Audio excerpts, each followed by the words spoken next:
Punten Bu Ana, saya membuka nggih.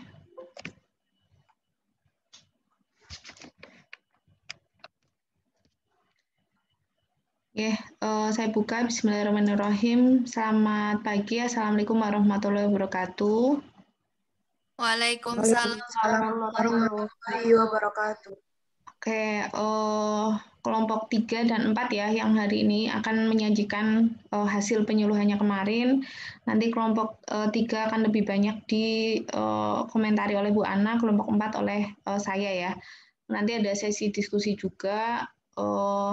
Terus kita nggak akan kasih nilai, ada nilainya kan ya untuk pengabdian ini, tugas penyuluhan berapa persen kalau di RPP? 30%, Bu. Oh, 30%, banyak banget ya.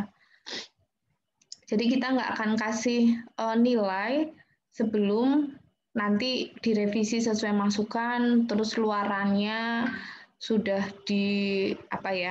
sudah ada bukti untuk menuju luaran atau belum. Kayak misalnya kemarin Putri minta buku saku, ngurus buku saku untuk dihakikan sampai mana. Kalau itu belum diurus, kita nggak akan kasih nilai.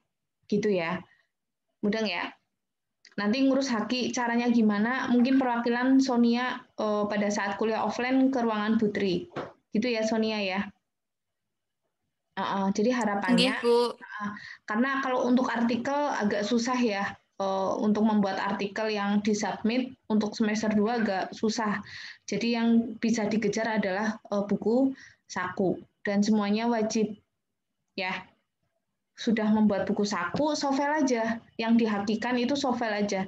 Selanjutnya ke kampus untuk mengurus hak kekayaan intelektual atas nama kelompok ditambah nama pembimbing.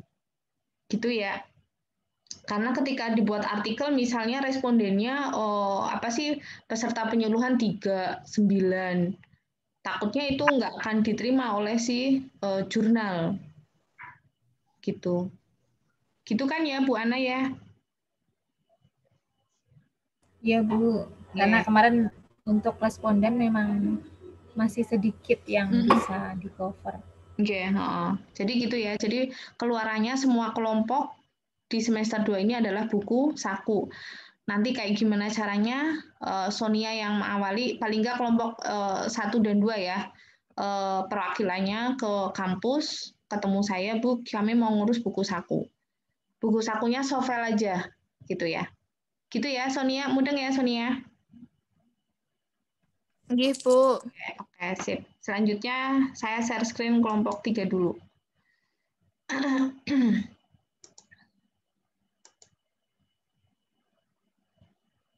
Ya, silakan.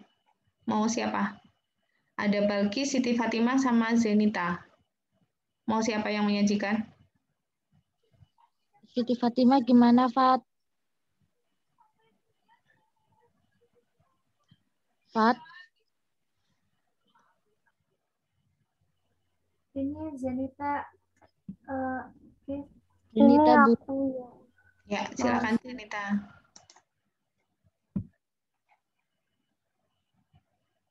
Sudah terbaca kan?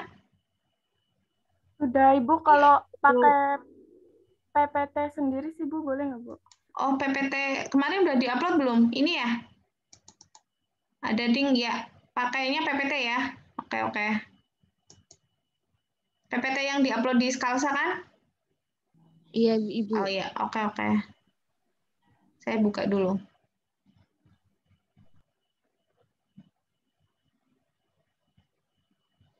Yang rumahnya Rejasari siapa? Saya, Ibu. Oh iya.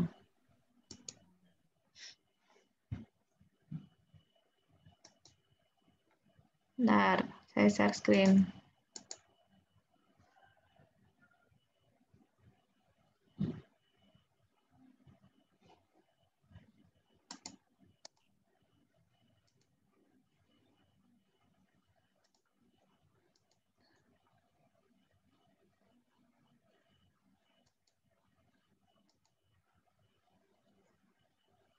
Ya, silakan Mbak Zenita. Assalamualaikum warahmatullahi wabarakatuh. Waalaikumsalam warahmatullahi wabarakatuh. Waalaikumsalam warahmatullahi wabarakatuh. Kami dari kelompok 3 ingin mempresentasikan hasil diskusi dari kelompok kami mengenai penyuluhan masyarakat tentang kebersihan gigi dan mulut pada anak Sekolah Dasar Jalan Yos Sudarso. Adapun ketua tim pengusul dari mahasiswa yaitu Balki Salsabila dan anggota tim pengusulnya yaitu Siti Fatimah dan saya sendiri Zenita Mukhtar beserta dosen pembimbingnya yaitu Ibu Nur Yunida Triana, Eskep, Nurse MKep, dan Ibu Ikit Wirahmi, SST, Eskep, Nurse MKes. Adapun rangkuman dari penyuluhan yang telah kami lakukan yaitu penyuluhan tentang kesehatan gigi dan mulut merupakan suatu hal yang sangat penting dilaksanakan terutama bagi anak kelas 1 sampai 6 anak sekolah dasar.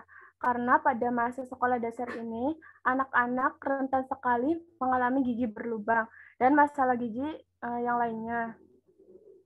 Disebabkan oleh kurangnya pengetahuan dan berbagai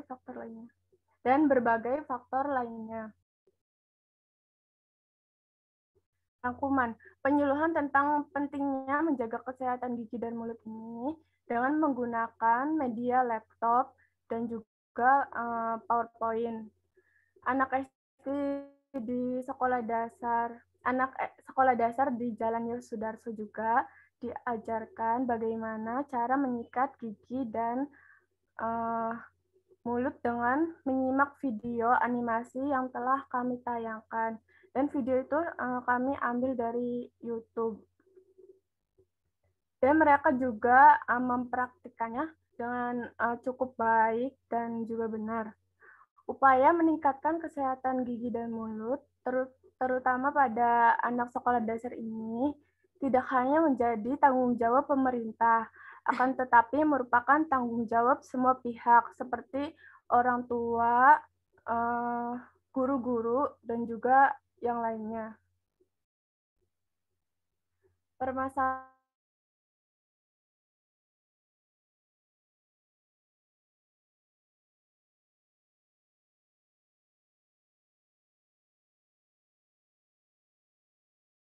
Sertanya Sudarso belum mengetahui cara menggosok gigi dengan baik dan benar. Dan kedua, anak sekolah dasar di Jalan Yos Sudarso belum mengerti bagaimana pentingnya kebersihan gigi dan mulut. Yang ketiga, anak sekolah dasar di Jalan Yos Sudarso belum mendapatkan penyuluhan mengenai pentingnya kebersihan gigi dan mulut, termasuk bagaimana cara menggosok gigi dengan baik dan benar.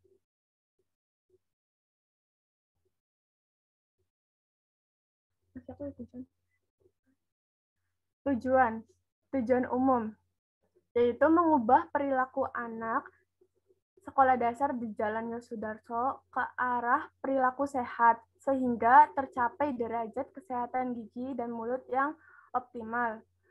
Tujuan khususnya yaitu anak sekolah dasar di Jalan Yos Sudarso dapat mempraktikkan bagaimana cara menggosok gigi yang baik dan benar dalam kehidupan sehari-hari.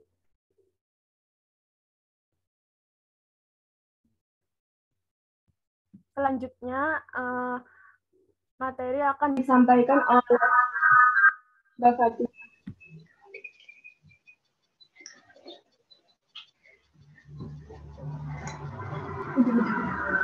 Manfaat bagi anak sekolah dasar, anak SD di Jalan Yos Sudarso dapat mempraktikkan cara menggosok gigi dan kehidupan sehari-hari. Yang kedua, anak SD di Jalan Yos Sudarso mendapatkan pengetahuan seputar kebersihan gigi dan mulut. Bagi pengetahuan, menambah informasi mengenai menggunakan media video sebagai media pembelajaran dan penyuluhan kesehatan bagi anak SD di Desa Rajasari.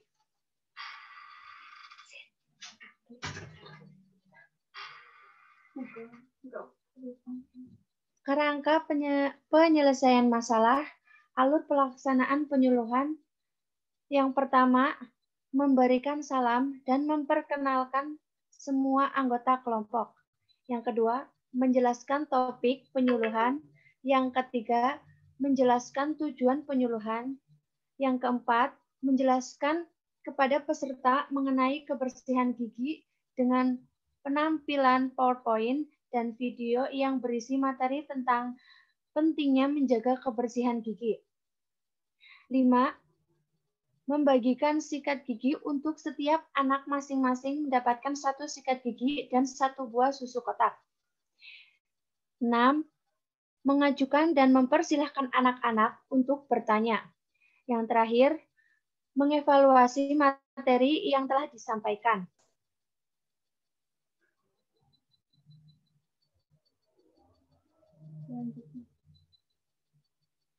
Pelaksanaan kegiatan.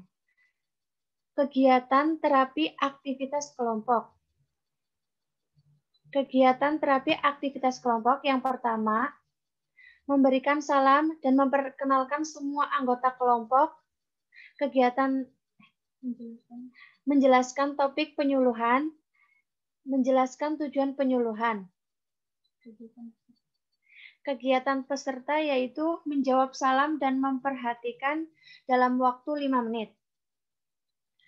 Fase kerja yang pertama menjelaskan kepada peserta mengenai kebersihan gigi dengan penampilan PowerPoint dan video yang berisi materi tentang pentingnya menjaga kebersihan gigi.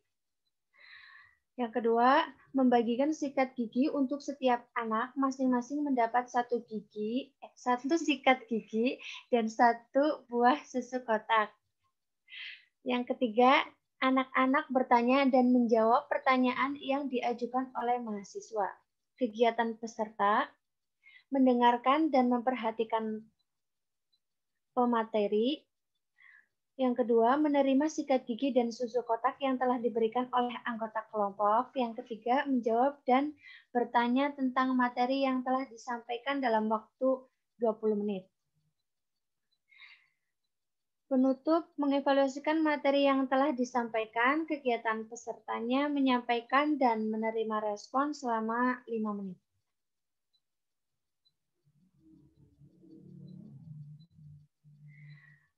Khalayak sasaran.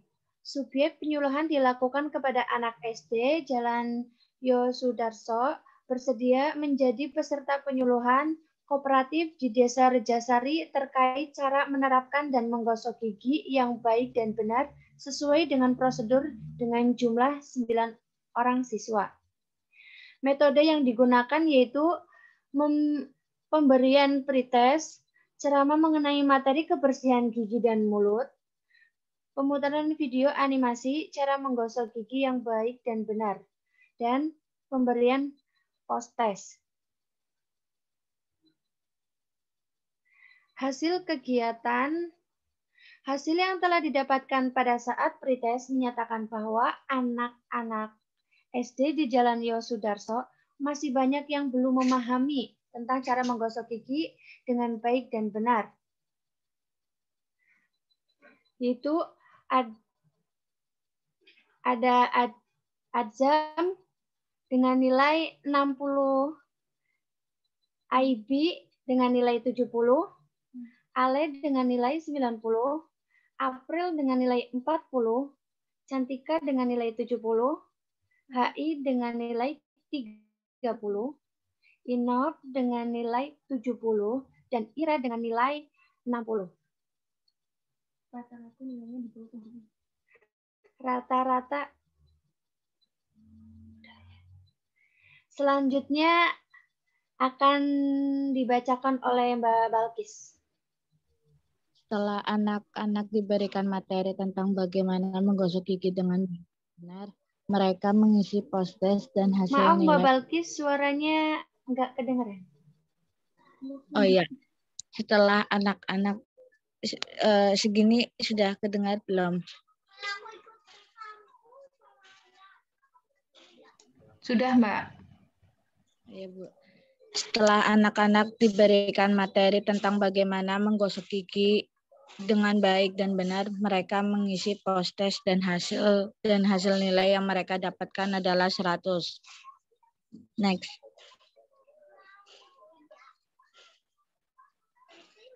Kesimpulan dan saran. Pada awalnya anak-anak SD di Jalan Yosudarso masih memiliki pengetahuan yang minim akan pentingnya menggosok gigi dengan baik dan benar. Pengetahuan mereka meningkat setelah dilakukan penjelasan materi dan mempraktekkan secara langsung cara menggosok gigi dengan baik dan benar.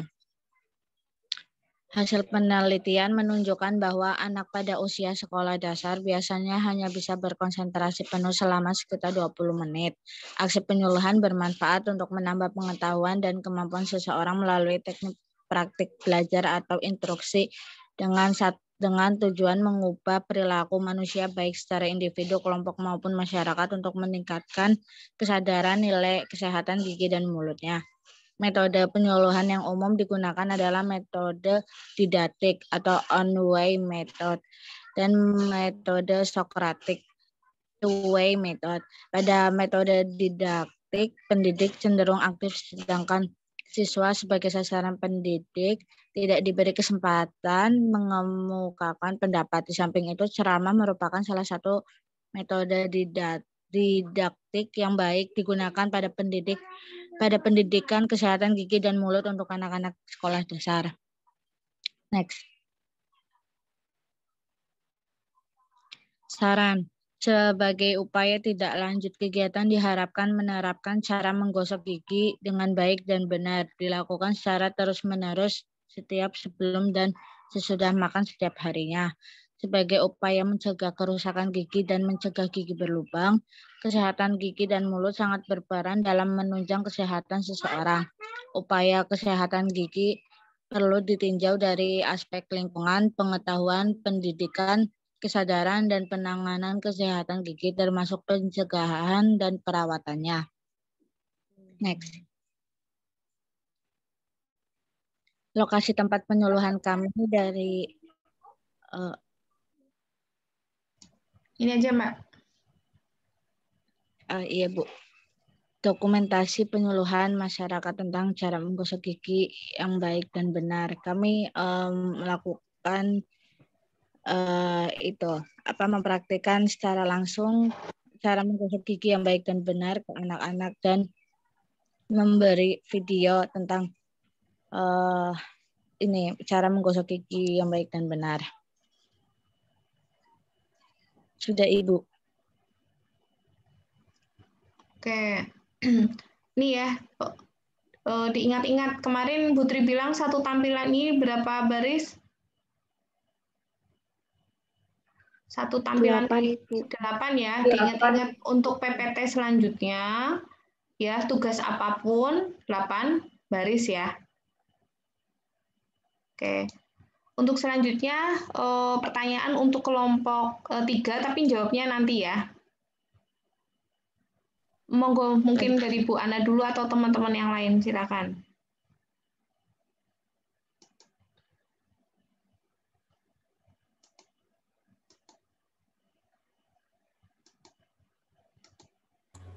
Silahkan teman-teman yang lain dulu. Ada yang mau bertanya ke kelompok 3?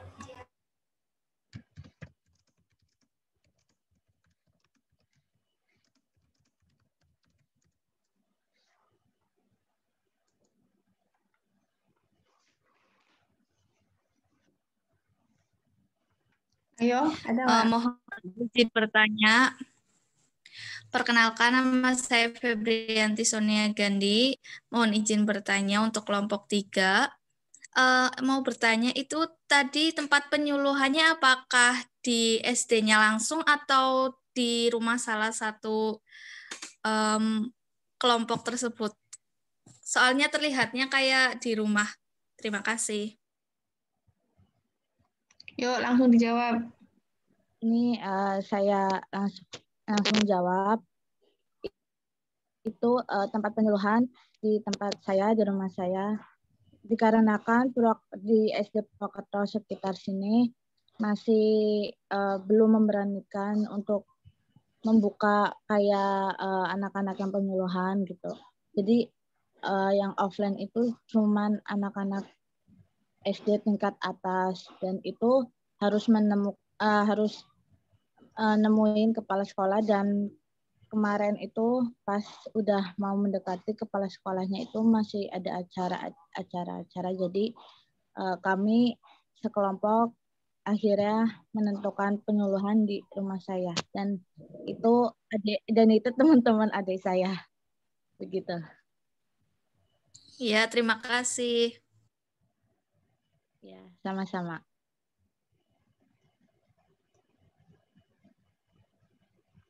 Ada lagi?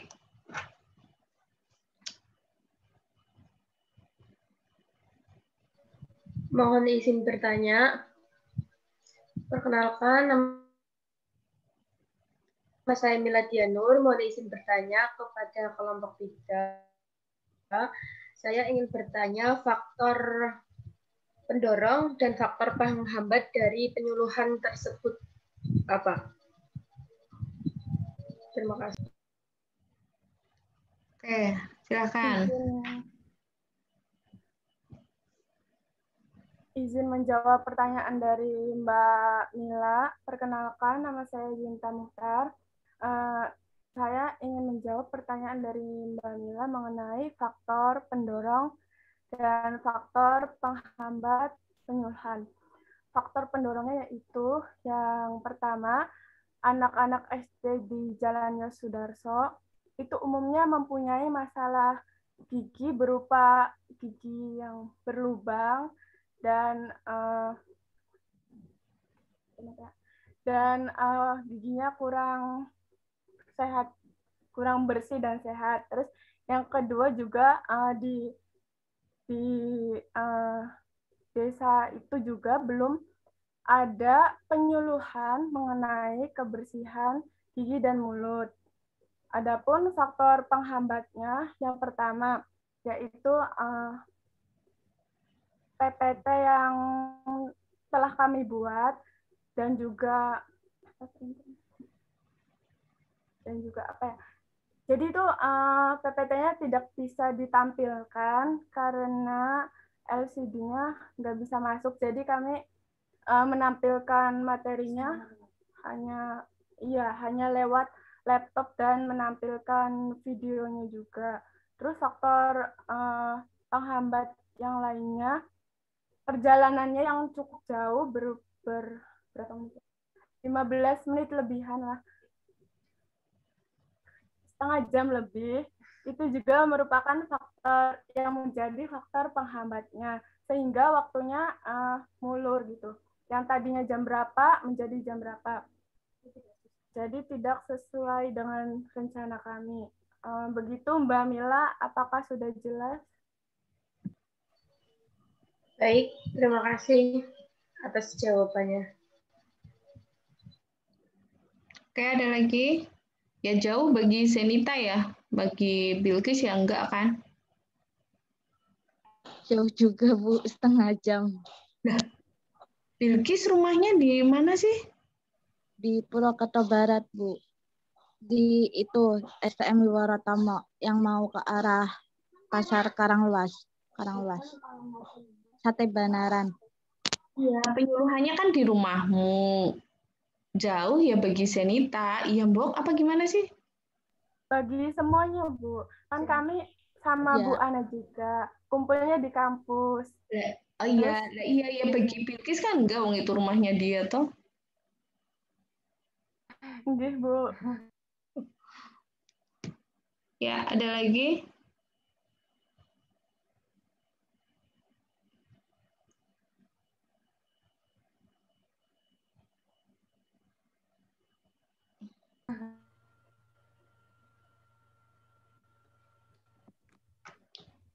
Sudah cukup teman-teman? Kalau tidak ada, saya yang bertanya ya. Baik, Mbak Balkis dan teman-teman. Ini sebenarnya SD-nya itu ada namanya nggak?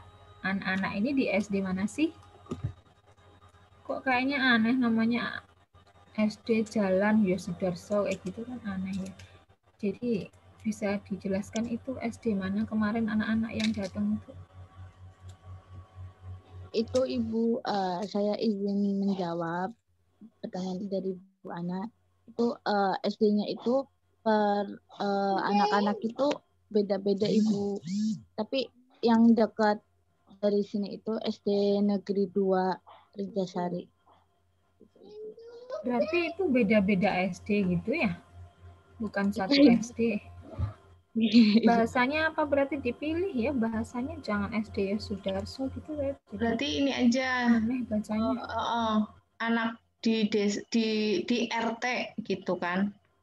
RT-mu aja ya Mbak ya. RT yang kemarin dimintain izin.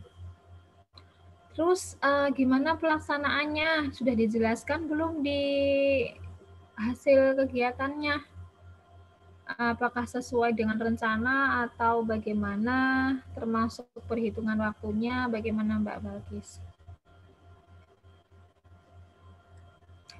Mbak Siti Fatimah kayaknya belum ngomong udah dari tadi ya. Bagaimana Mbak Siti Fatimah pelaksanaan Penkesnya dengan yang sudah direncanakan di SAP? Mbak Fatimah mana? Iya, Bu.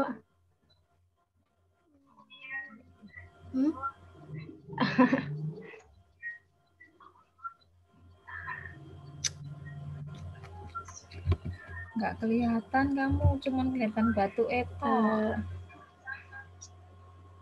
Semuanya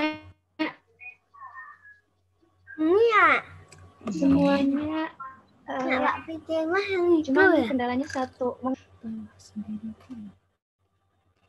Ini berarti.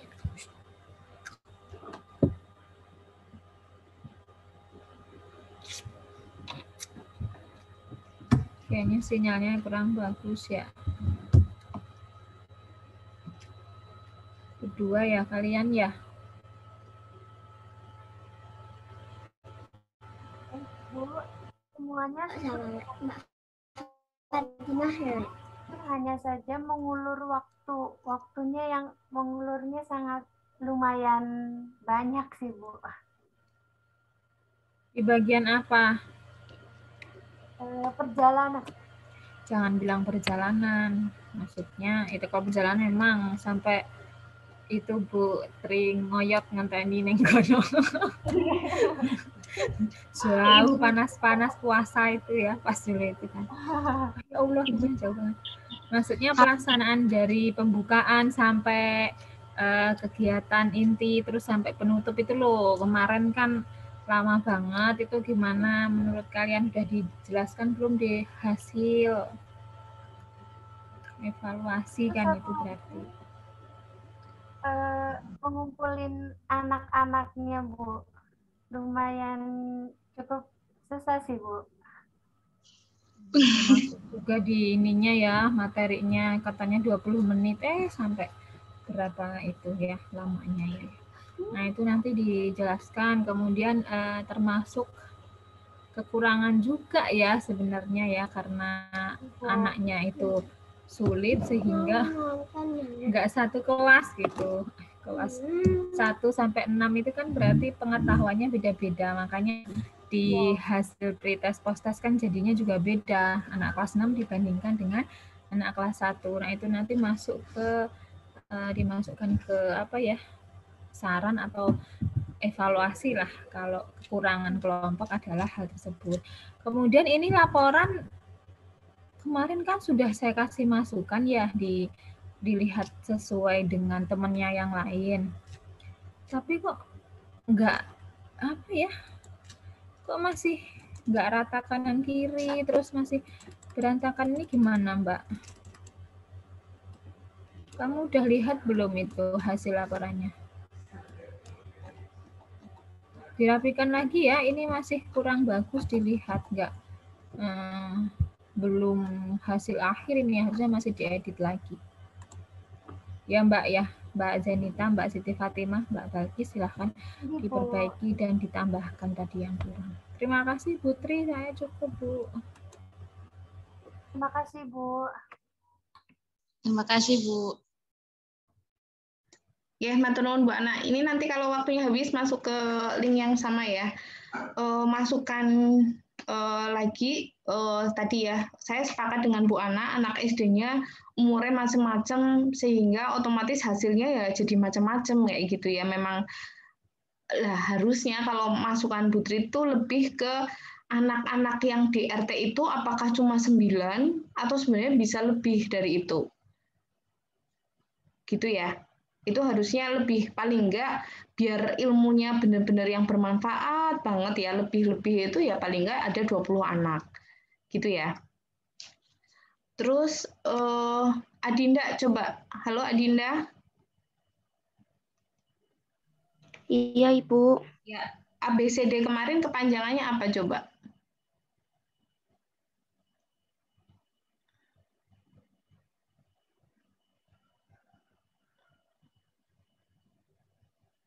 Ngapain di mute lagi Mbak? Wong lagi ditanya kok. Iya, Ibu.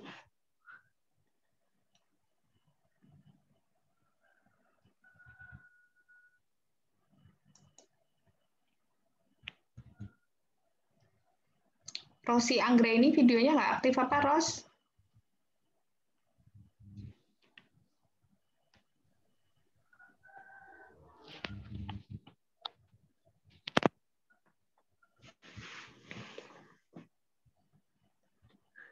Halo, Rosi.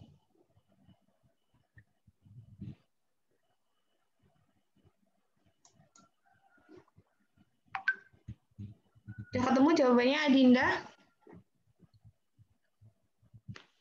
Belum, Ibu. Belum. Ini harus dijelaskan kan? Coba Rosi, halo Rosi.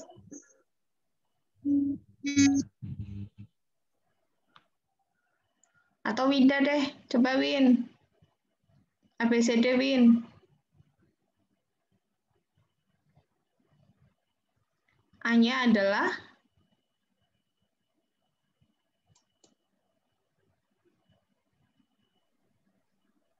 ya, nanti aja lanjut nanti. Audio. Videonya Dinda. Iya, sambil itu baca yang kemarin. Ya wis nek baca mah Putri mau ya nunggu nih wong maca. Oke, masukan untuk kelompok. Jadi diceritakan di analisis situasi ini ya, yang kejadian gigi berlubang pada anak di Indonesia itu berapa, di Jawa Tengah, barulah cerita yang di anak-anak yang di RT-nya Balkis ya. Terus selanjutnya nanti tolong yang tujuannya dibuat sesuai ABCD ya, audience, behavior, condition, sama degree ya. Terus selanjutnya ada kopas laporan nggak, Bilkis dan teman-teman? Kopas file laporan.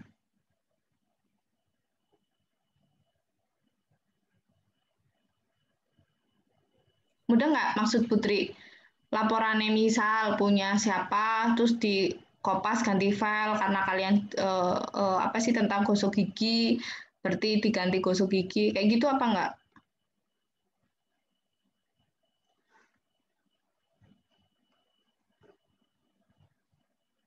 Gimana? Ada, Bu. Ada ya.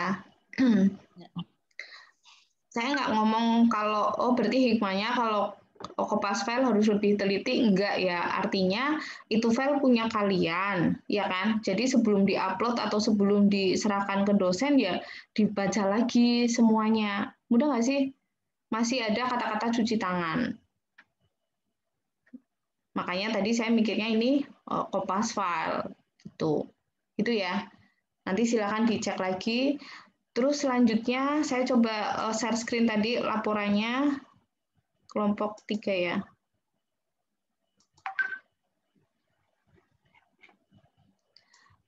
Terkait dengan pertanyaan yang pengetahuan, Mbak.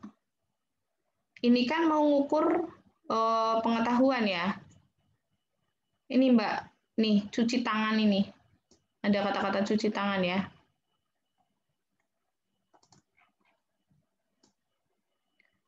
terkait masukan Putri terkait dengan pertanyaan pengetahuan. Ini, apakah penyuluhan ini penting untuk kesehatan? Menurut kamu bisa ngukur pengetahuan nggak kayak gini?